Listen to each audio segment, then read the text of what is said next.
باع الترام ب80 جنيه. قصتنا حصلت في الأربعينات، في وقت كان في واحد جاي من قرية مصرية اسمه حفظ الله سليمان، ومن حظه السيء خلاه يركب ترام رقم 30. والحظ السيء لأنه ركب معاه في نفس الترام ده واحد اسمه رمضان أبو زيد العبد، واللي من نظرة واحدة لحفظ الله عرف إن الراجل ده سهل وهيعرف ينصب عليه بنصبايا حلوة. بدأ رمضان يتقرب من حفظ الله بإنه عزمه على سجارة، وحاول إن هو يعرف منه هو جاي القاهرة ليه، فعرف منه إن هو معاه فلوس علشان يشغلها أو يشتري حاجة يشتغل بيها. رمضان قرر إن هو هيستغل الفرصة ديت بأي شكل وهيقلب الفلوس اللي مع الراجل ده، فقعد يعرض عليه شوية حاجات يشتريها، وحفظ الله مش مقتنع بأي حاجة فيهم. ولكن حفظ الله في وسط الكلام اشتكى من إن الترام زحمة، وساعتها رمضان حبك الفكرة في دماغه وقال له طب تشتري الترام. المهم بقى إن رمضان حبك الموضوع جامد قوي وراح مكتب محامي طبعا بدون علم المحامي، وخلى واحد صاحبه يساعده، وعرف منه ان هو هيبيع له الترام ب200 جنيه. ولكن حفظ الله قال له انا معيش الا 80 جنيه. فرمضان قال له مفيش مشكله، ان عشان من بلدياتك فانا هكرمك، هتديني ال80 جنيه وباقي الفلوس هتكتب على نفسك وصلات امانه. وللاسف حفظ الله وافق، وراح نازل مع رمضان على اساس ان هو هيسلمه الترام. وطلعوا فعلا الترام،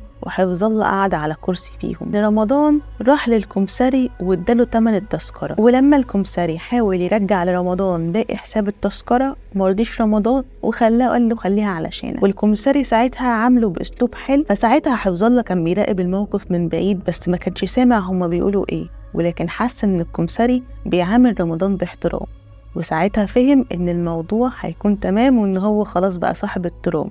ورمضان بيوصي الكمساري على كل حاجة قبل ما يمشي. وفعلا رمضان راح لحفظ الله وقال له آخر الخط هتلم الأجرة كلها من الكمساري وهتنزل، وده هو إيراد اليوم. رمضان نزل وساب حفظ الله في الترام على أساس إن هو آخر الخط هيلم باقي الإيراد وهيمشي، وده إيراد اليوم وكل ده هيحصل. المهم إن الترام وصل لآخر الخط، والكمساري راح لحفظ الله وقال له ان احنا وصلنا لاخر الخط وتفضل انزل. ولكن حفظ الله قال له طب فين ايراد اليوم؟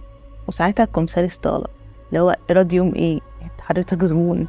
فضلوا بقى في الموضوع ده، والموضوع كبر وبقى خناقه ووصلوا لاسم الشرطه. بما ان رمضان مش دي اول مره يعملها فهم عارفين مكانه وعرفوا يجيبوه في ثواني. والمهم ان هو فعلا اتقبض عليه واتسجن، والمشكله ان هو خد 2.5 سنين بس وخرج منها، واتعمل معاه لقاء صحفي. ومش كده وبس، ان النصبايا ديت اتعملت فيلم والموضوع اتشهر قوي، والفيلم ده اسمه العتبة الخضراء بطولة اسماعيل ياسين.